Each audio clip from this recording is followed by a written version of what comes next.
Imekuwa ghafla sana, lakini ndivyo mambo yalivyo. Rais wa Venezuela Nicolas Maduro kwa sasa amefikishwa jijini New York nchini Marekani baada ya kukamatwa na wanajeshi wa taifa hilo, na sasa Mahakama Kuu ya Venezuela imemtangaza makamu wake wa rais Des Rodriguez kuwa rais wa mpito.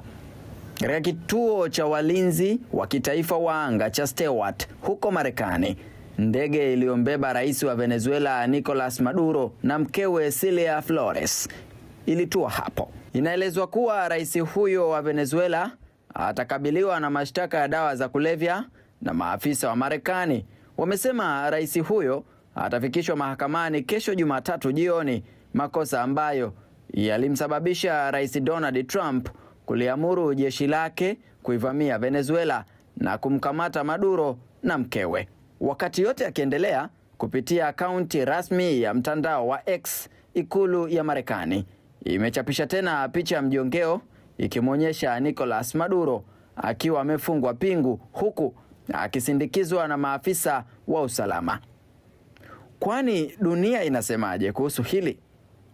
Katibu mkuu wa Umoja wa Mataifa Antonio Guterres amesema ana wasiwasi mkubwa kuhusu kukamatwa kwa rais huyo, na huenda ukawa mwanzo wa hatari na uvunjifu wa amani, huku akihimiza kuheshimiwa kwa sheria za kimataifa.